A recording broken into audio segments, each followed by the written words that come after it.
All right, and we are back with ESQ-Astro Sauce. I am the host, ESQ-Astro, and this is today's daily collective read. And today is August the 5th, 2026. All right, so here at ESQ-Astro Sauce, we do a classic Egyptian tarot pyramid build-up. Okay, not like your Lenormand or whatever other style that people do, from the classic Nordic or what is the other one that people do? Not familiar with the other names, but yeah, the Celtic spread, those things of that nature. So we do a classic Egyptian tarot pyramid build up with the Egyptian tarot cards. We also use the gods of Egypt to clarify and classify the reading, make sure we're getting the best message. We got one card. And we do all of our shuffles live on camera, no card trickery. So, calling in the Most High, my spirit guides, and the ancestors. And let's get the first card, which is Judgment in the upright.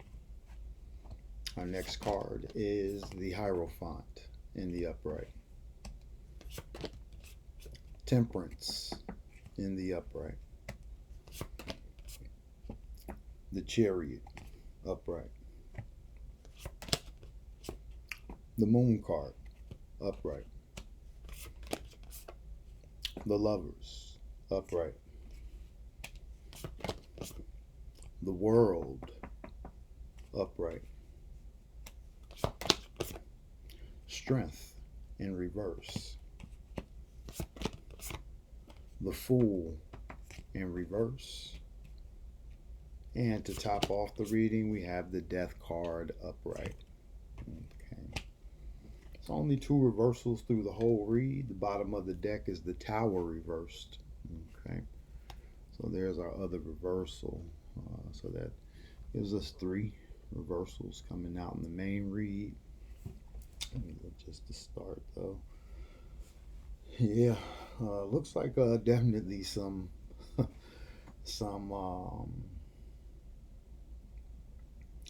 definitely some judgment coming in. It looks like there's almost something to do with work, or maybe you getting a vehicle, or a vehicle being important to some type of motion that's coming in. Definitely a balancing act I can see going on through this judgment. Just based upon yesterday, we had the double temperance come out, and they were both in reverse. So today we get the flip, and yeah, I would just definitely say there's been a balancing act. There's some type of, again, judgment from a hierarchy, a boss, definitely a male dominant figure, possibly someone in the priesthood, or your preacher, or whoever you go to for spiritual counsel could be the one that changes this particular dynamic for you. Again, something's in the dark coming to light with that Moon card.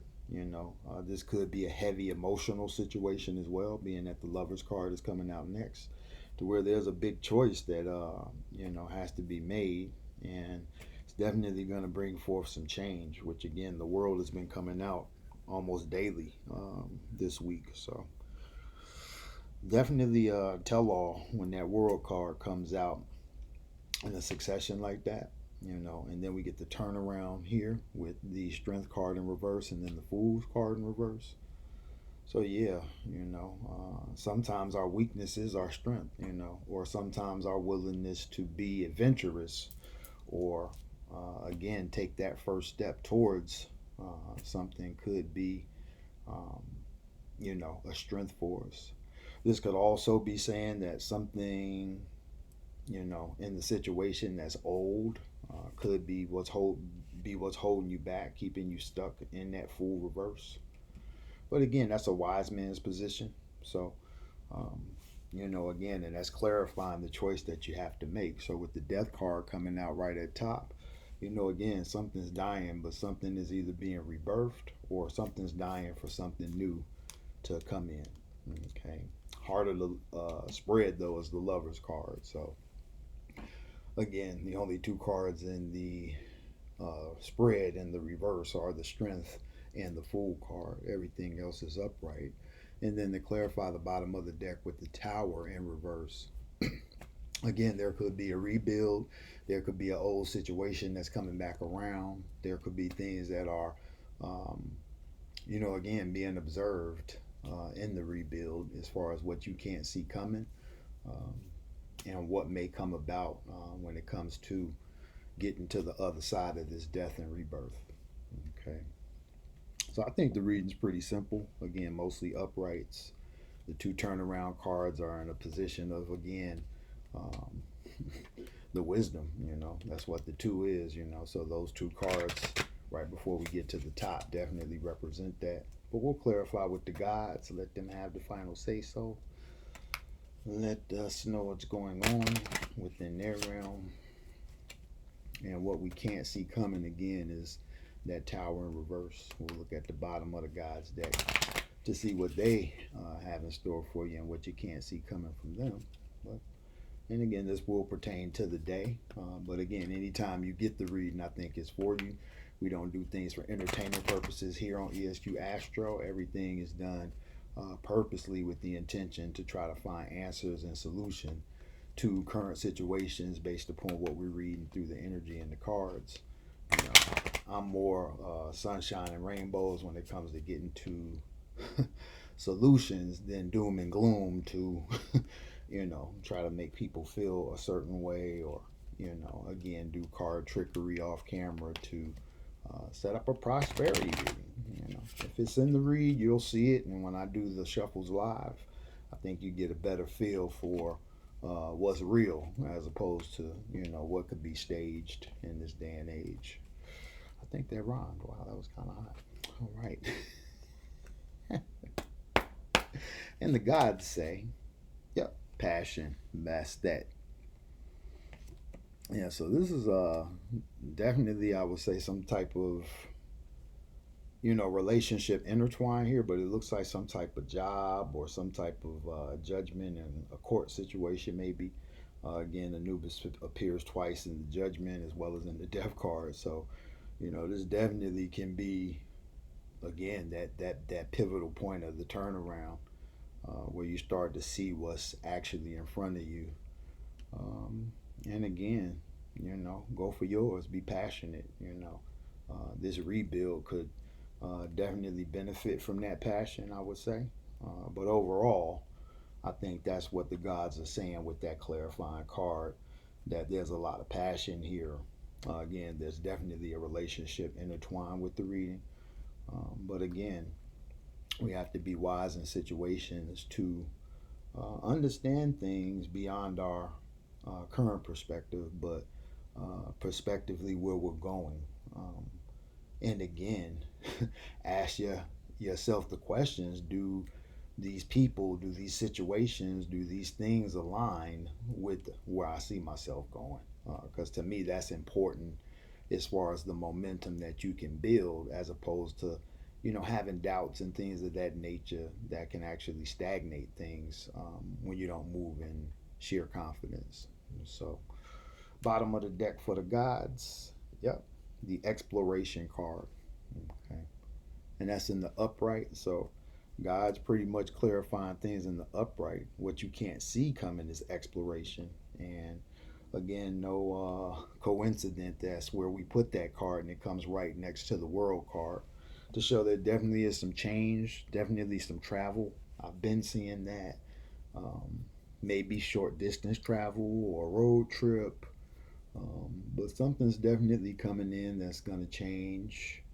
Um, going to change some things pretty heavily. The main thing is that what you can't see is that rebuild that's coming. And at the top of the deck, that death. We are in a season where we're reaching that pinnacle of the season, and now we're on the downslide of the summer side. So we got to know when we get to the autumnal equinox that things can definitely take a turn for the worst in certain ways as we go into the fall. So again, the fall is a season, but again, we have to look at it as the fall into death, just because that's what winter represents, and fall is that season where, again, we can prepare for winter and start to savor things, getting that last harvest, dealing with that equinox energy where things even out. Okay, so right now the sun is dominating. We get more sunlight than daylight right now, but by the equinox, that's going to balance out. And for those who don't know, that's September 21st. That'll happen as we go into Libra season. Okay, again, Libra is the balancer, so there's no coincidence that Libra starts, the fall seasons, and right at the equinox balances out. Okay, so again, these things are not again coincidental. When you start to do the math with a lot of the ancient modalities, they all revolve around numbers. So again, we still going to get that numerology read in. I haven't had any subscribers, so I haven't seen a reason to rush it, but I'm gonna eventually get that video in for you guys to just show how the numbers come in. If you see the readings daily, I do put numerology into my titles just because certain numbers are relevant. But yeah, this reading is pretty straightforward. I don't see anything bad about the reading other than there's a death. Um, with Anubis appearing twice. Again, it could just be something figurative. Um, it may not actually be a literal death. It may be a figurative death. Because again, we live every day, we die every night, and then we rise again to live again the next day. And so we are the light, and the light lives through us. And so again, we are one with the light, but separate in deity. Okay. But like I say, the reading's pretty fair as far as I'm concerned. Again, watch for what you don't know, because what you don't know, you don't know. So, yeah, be open to learning too. I do see some opportunities maybe here for you to learn some new things, as well as have some completions in a lot of ways, I should say, because the moon card can definitely represent some completions coming in as well. But again, these can be some heavily emotional situations. So again, the death card is also representing that balance, that heart against the feather. So we got to make sure we stay in balance, make sure we stay in a place of passion, but also of compassion. Um, when it comes to giving people grace, giving people space, giving people um, just comfort in ways that you can give, if not just giving them again that space to um, comfort themselves. But again, different strokes for different folks, and everybody has their particular way of doing things. But um, just know we are in the sign of Leo right now, so compassion is a big part of that Leo energy, as well as generosity. So, don't be so generous that you put yourself in the poorhouse. But again, sometimes we don't have to do things with money. We can do things with actions, and again, different ways to comfort can come through something simple like making somebody a bowl of soup. So, y'all keep that in mind. Leave me a comment if you are resonating with the reading. Let me know what you see, if you see anything different than what I'm explaining.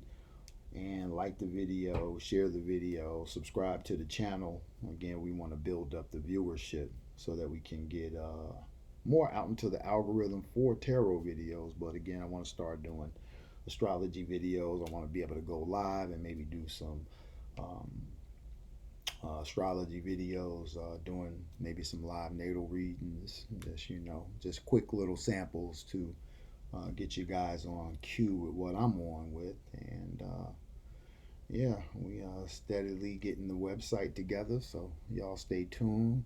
Check out ESQ-Astro.com and yeah, go there for updates. So far, don't have a lot of subscribership on Instagram yet, but you guys can go check us out on Instagram too and subscribe there for updates as well. But I appreciate y'all tuning in. This is ESQ Astro checking out. Peace.